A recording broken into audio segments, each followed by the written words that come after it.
Dear students, good morning to all of you. आज हम एक रॉकेट का एक्सेलरेशन और वेलोसिटी इन दोनों के लिए फार्मूला डिराइव करने जा रहे हैं। तो मान लीजिए कि हमारे पास एक रॉकेट है,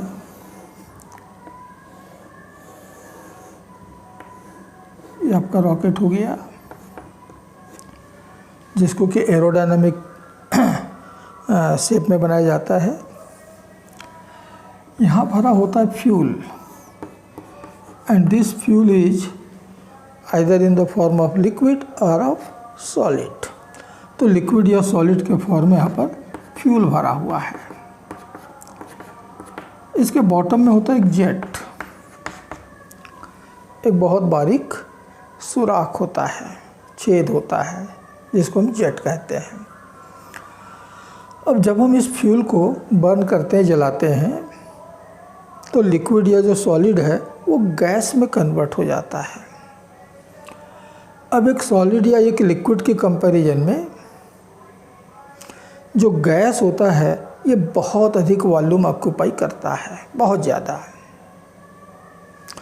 आप यदि 1 लीटर वाटर को स्टीम में कन्वर्ट करें, भाप में बदल दें, गैस में बदल दें, तो उसकी जो वॉल्यूम होती है वो होता है नॉर्मल प्रेशर पर उसकी जो वॉल्यूम होती है वो होता है 1671 लीटर। यानी 1 लीटर पानी लिक्विड जब भाप बनता है यानी गैस में कन्वर्ट होता है तो 1 लीटर पानी से 1671 लीटर गैस बनता है। उतना वॉल्यूम उसको चाहिए। लेकिन यहाँ क्या हो रहा है कि इतने वॉल्यूम का मान लीजिए कि लिक्विड यानी कि फ्यूल वो जला। अब जितना लिक्विड बर्न हुआ उतना ही स्पेस खाली होगा, उससे ज़्यादा तो होगा नहीं। और वो जो गैस बना है उस फ्यूल के जलने से, उस गैस को बस इतना ही वॉल्यूम अवेलेबल है, जबकि उसको चाहिए कितना, बहुत ज़्यादा, लेकिन अवेलेबल कितना, इतना सा। तो वो ज़्यादा वॉल्यूम वाला जो गैस है उसको जो बहुत ज़्यादा वॉल्यूम चाहिए वो एक छोटे से वॉल्यूम में जब आता है, समाता है, तो बुरी तरह कंप्रेस हो जाता है।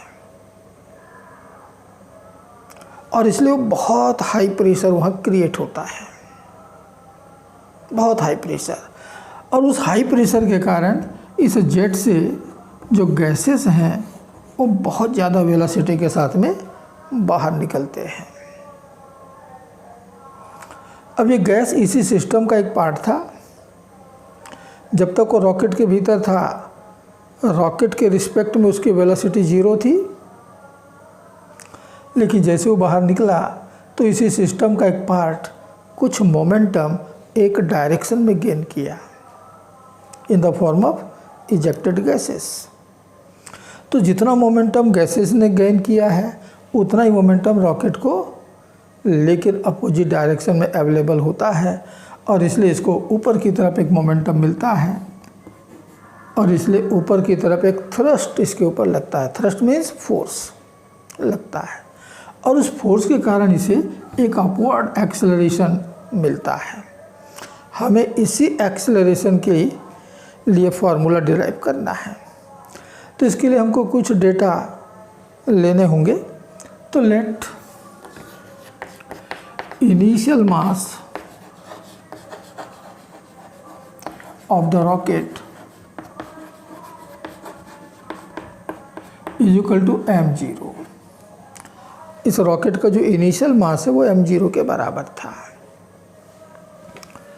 Rate of burning of fuel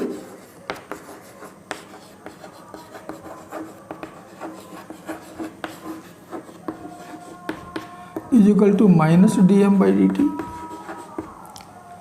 ये नेगेटिव साइन हमने क्यों लिया है? क्योंकि गैस का फ्यूल का मास लगातार कंटिन्यूसली कम होता चला जा रहा है। The mass of the fuel in the rocket is continuously decreases, and that's why it is taken as a negative rate of change of mass. dm/dt क्या है? Actually it is the rate of burning of fuel, but it is also defined, we can also define it as the rate of change of mass. कि जो rocket का जो मास है वो इस rate से चेंज हो रहा है। जो गैसें बाहर निकल गई, रॉकेट से अलग हो गया वो, अब उसका मास रॉकेट के मास में नहीं है। तो ये जो रेट है वो किस तरफ जा रहा है, मास को इंक्रीज कर रहा है कि मास को डिक्रीज कर रहा है? तो it decreases the mass of the rocket and therefore it is a negative rate of change. तो हमने इसलिए इसको नेगेटिव लिया है। ठीक, वेलोसिटी ऑफ इजेक्शन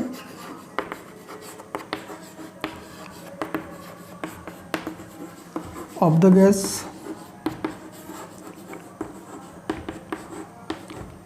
मान लीजिए VR है, velocity of ejection of the gases relative to rocket. ये गैस हम की वेलोसिटी हम किसके रिलेटिव निकाल रहे हैं? रॉकेट के रिलेटिव। तो relative to rocket, okay, it is suppose VR। और ये दोनों क्वांटिटी एक रॉकेट के लिए कांस्टेंट होते हैं। वेलोसिटी का गैसेस की इजेक्शन की वेलोसिटी और rate of burning of fuel, both are constant for a given rocket. ठीक है, तो remaining mass of the rocket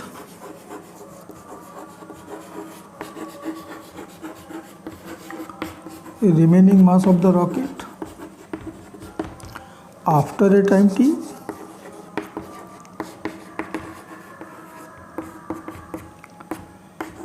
मान लीजिए m मास बच गया, तो m 0 था, माइनस dm/dt 1 सेकेंड में निकल गया, तो ऐसे t सेकेंड में कितना निकल जाएगा? तो इतना निकल गया। मैं समझता हूँ कि यहाँ तक आपको बिल्कुल बातें समझ में आ गई होंगी। ओके, तो चलिए, टी टाइम के बाद एक बहुत छोटे टाइम इंटरवल में कुछ गैसें और निकली। यदि आपने टाइम इंटरवल बहुत छोटा लिया है, बहुत स्मॉल लिया है, तो जो गैसेस जो निकलेंगे उनका मास भी बहुत स्मॉल होगा। तो after the time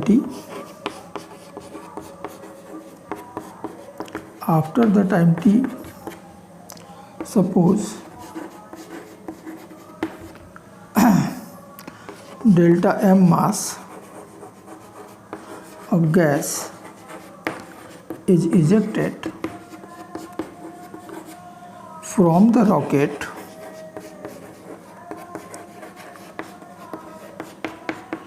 in a time dt। कि dt टाइम, इस t टाइम के बाद जब गैस का रॉकेट का मास जब m बच गया है, इसके बाद, इस टाइम के बाद एक बहुत छोटा टाइम इंटरवल dt में जो गैसेस निकली हैं उनका मास है dm। उतना मास वहाँ से बाहर निकला। तो उस गैस का कितना मोमेंटम मिला? इन डाउनवर्ड डायरेक्शन, तो मास इनटू वेलोसिटी, तो मास है dm, वेलोसिटी है vr। इतना मोमेंटम गैस को मिला, और जितना मोमेंटम गैस को मिला है एक डायरेक्शन में, उतना ही मोमेंटम लेकिन अपोजिट डायरेक्शन में रॉकेट को मिलेगा, यानी रॉकेट के मोमेंटम में थोड़ा गेन होगा। ठीक है, तो gain in momentum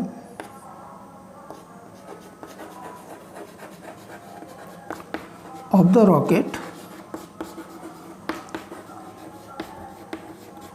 is equal to momentum of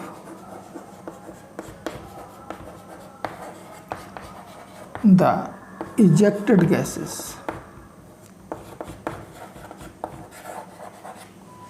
तो जो इजेक्टेड गैस का जो मोमेंटम है, बस उतना ही मोमेंटम रॉकेट को मिलने वाला है, उसके मोमेंटम उतना ऐड होने वाला है, गेन आने वाला है। तो रॉकेट का मास कितना था? m, और मान लीजिए कि उसकी वेलोसिटी में चेंज आ गया dv, उसकी वेलोसिटी में चेंज आया dv, तो मोमेंटम में चेंज आ गया m into dv, and it should be equal to the momentum of the ejected gas, किस वेलोसिटी से निकले vr, कितना मास dm, इक्वल होगा। तो here dv is the increase in velocity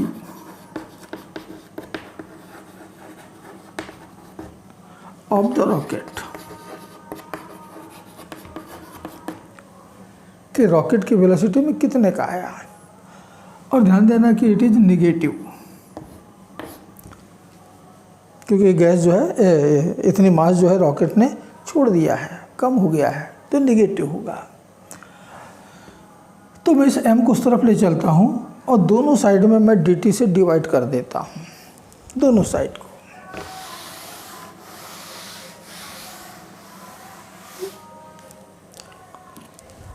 तो dv बाई dt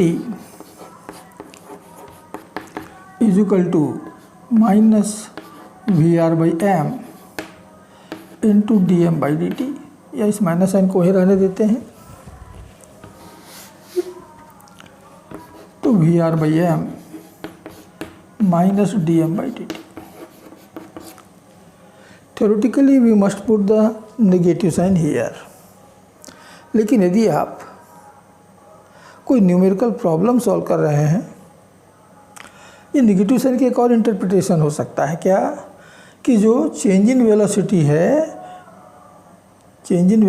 है ये वी आर के अपोजिट होगा। वी आर किधर है, नीचे, तो रॉकेट की वेलोसिटी में किधर चेंज आएगा, ऊपर।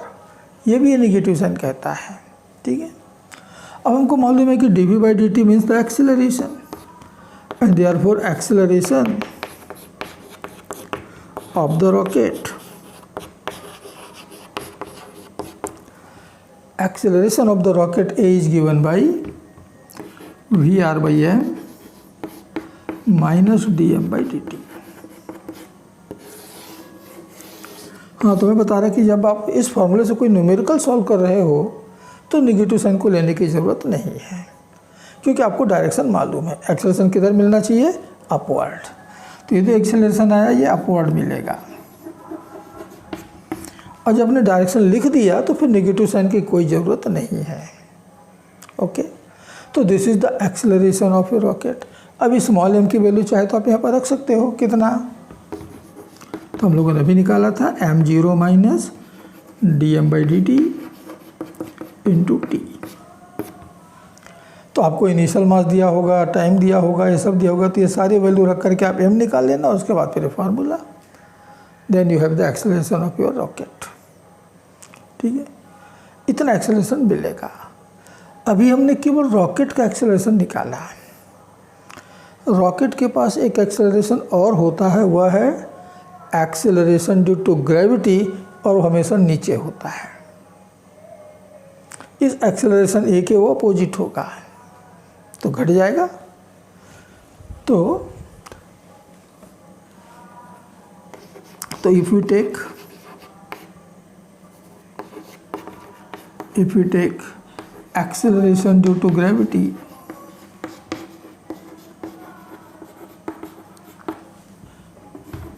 also in the account,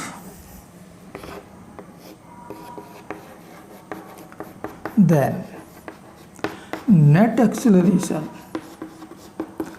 of the rocket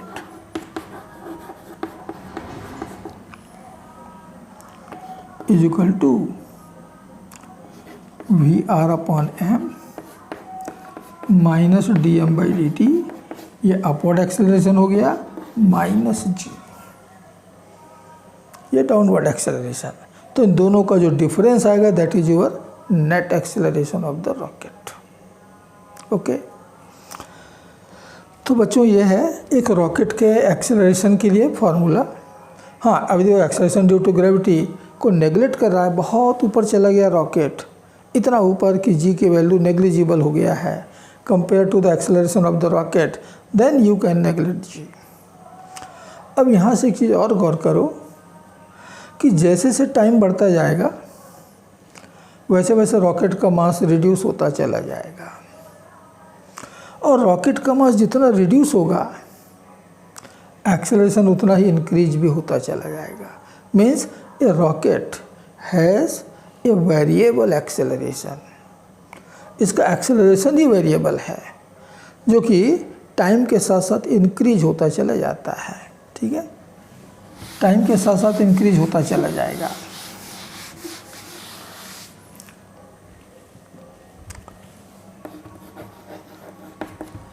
तो rocket possess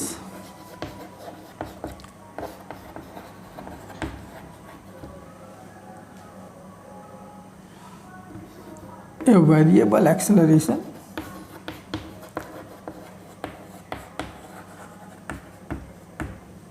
which increases with time till the fuel burns। जब तक फ्यूल बर्न हो रहा होगा तब तक टाइम के साथ साथ रॉकेट का एक्सेलरेशन इंक्रीज होता चला जाएगा। अब यदि सारा का सारा फ्यूल ख़त्म हो गया, जल करके गैस के रूप में बाहर निकल गया, अब कोई फ्यूल वहाँ पर बचा नहीं, तो फिर रॉकेट का मास अब कांस्टेंट हो गया, अब उसमें कोई चेंज नहीं, और रॉकेट का मास यदि कांस्टेंट है तो एक्सेलरेशन भी कांस्टेंट मिलेगा। लेकिन जब तक फ्यूल बर्न हो रहा है तब तक रॉकेट का एक्सेलरेशन टाइम के साथ साथ बढ़ता चला जाएगा। ठीक है, इस रॉकेट पे थ्रस्ट कितना आ रहा है?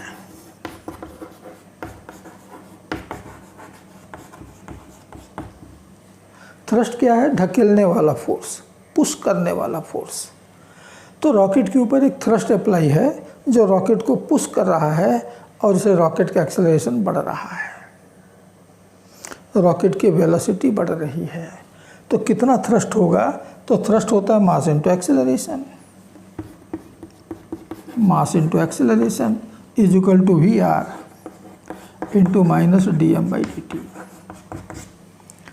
इतने का थ्रस्ट रॉकेट के ऊपर अप्लाई होता है। और मैंने शुरू में कहा था कि V R is a constant, D M by D T is also constant for a given gas and therefore it is a constant.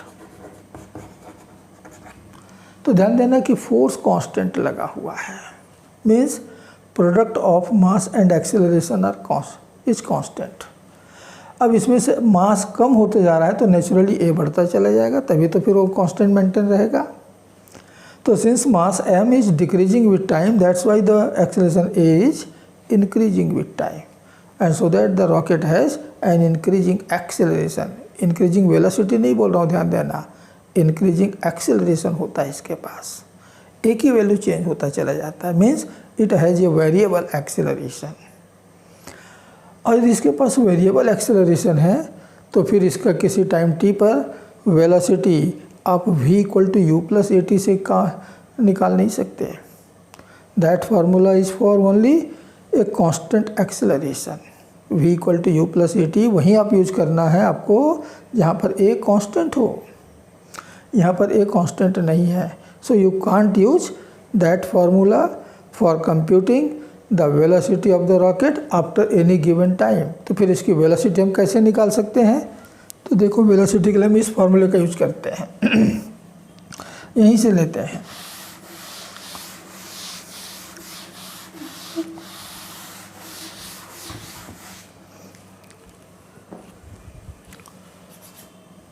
तो वेलोसिटी ऑफ ए रॉकेट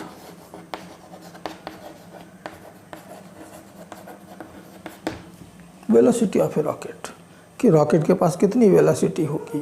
ठीक है, तो since net acceleration of the rocket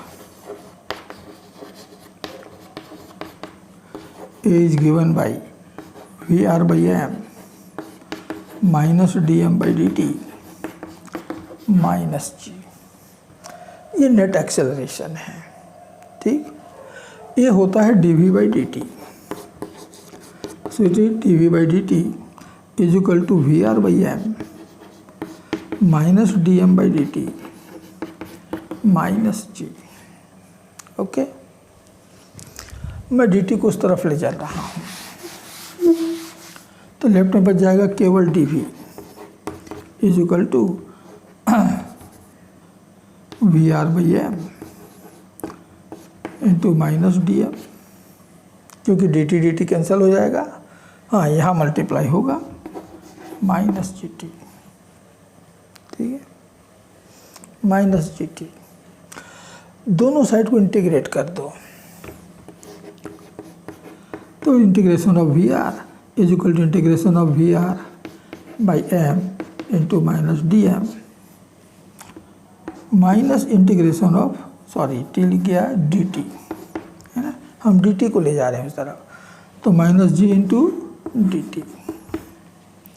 अब integration की limit क्या होगी, तो integration का लिमिट होगा from initial velocity to final velocity. यहाँ इंटीग्रेट किसको कर रहे हैं, मास को, तो from initial mass to final mass. और यहाँ इंटीग्रेशन हो रहा है टाइम का, तो फ्रॉम स्टार्टिंग माने 0 से लेकर के दिए गए टाइम t तक, यानी सारे इंटीग्रेशन का लिमिट अलग अलग होगा। चलिए अब इंटीग्रेट कीजिए, तो dv की इंटीग्रेशन आ गया भी, limit u to v is equal to minus V R by M, sorry m को तो इंटीग्रेट करना है भाई, तो dm बाई एम हुआ ना, तो minus V R log M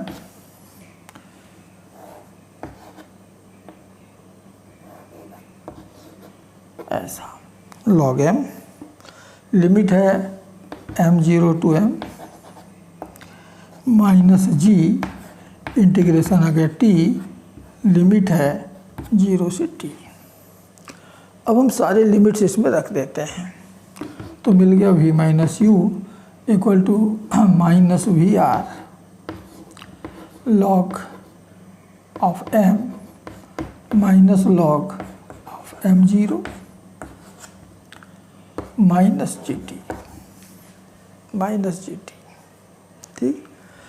and that's why, अब इस माइनस साइन को मैं अंदर करता हूँ, तो v is equal to minus U किस तरफ लाए, तो plus U, minus G T को पहले लिख लिया तो माइनस जी टी, और इस माइनस साइन को मैं अंदर कर दिया तो plus V R log of, ये प्लस हो जाएगा m0 माइनस लॉग ऑफ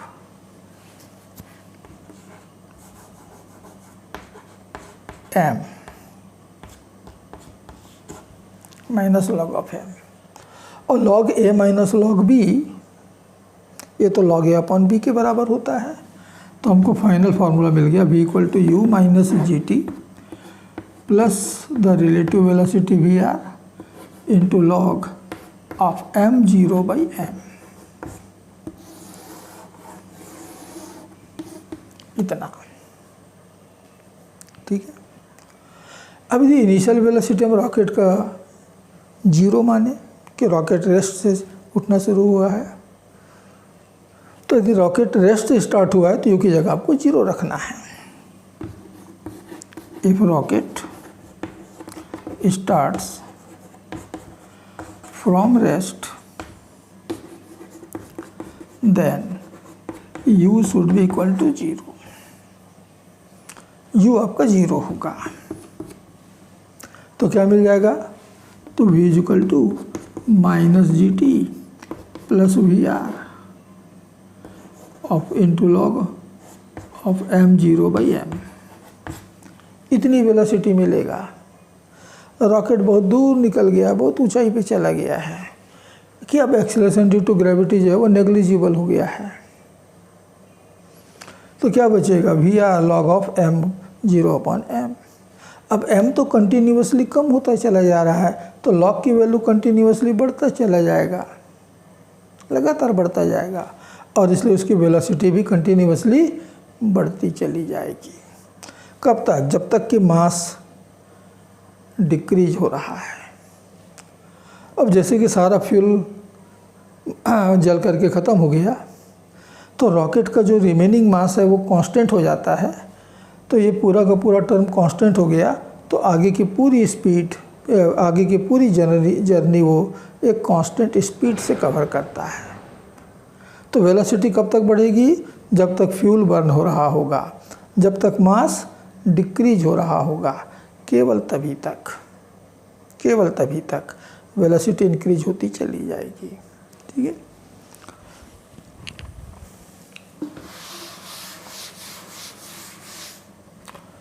तो second, if u equal to 0 and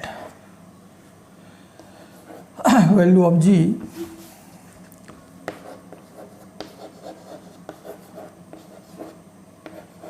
is negligible.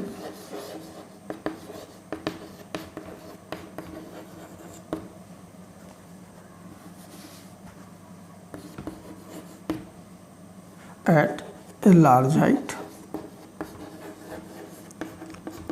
एक बहुत बड़े हाइट पे पहुंच गया है, जी नेग्लिजिबल हो गया, तो उस समय फिर वेलोसिटी v आप देंगे V R log of, log कौन सा ले रहे हैं, नेचुरल लॉग m0/m। यहाँ से आपको मिलेगा अपने वेलोसिटी कि किसी भी टाइम पर, उस टाइम पर यदि मास m है तो वेलोसिटी इतना होगा। तो velocity of the rocket depend upon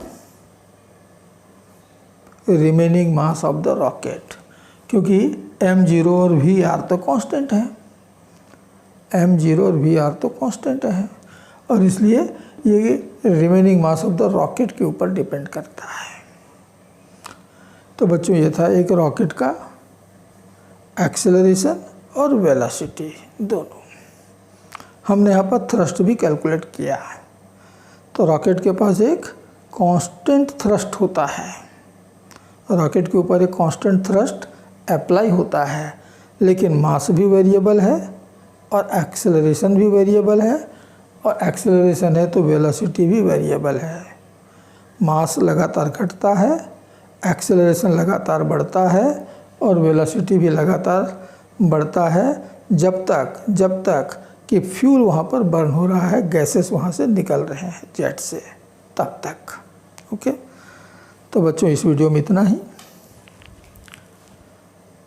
तो अगले वीडियो तक के लिए, अगले लेक्चर तक के लिए मैं आप सबसे विदा लेता हूँ। नमस्कार, जय हिंद।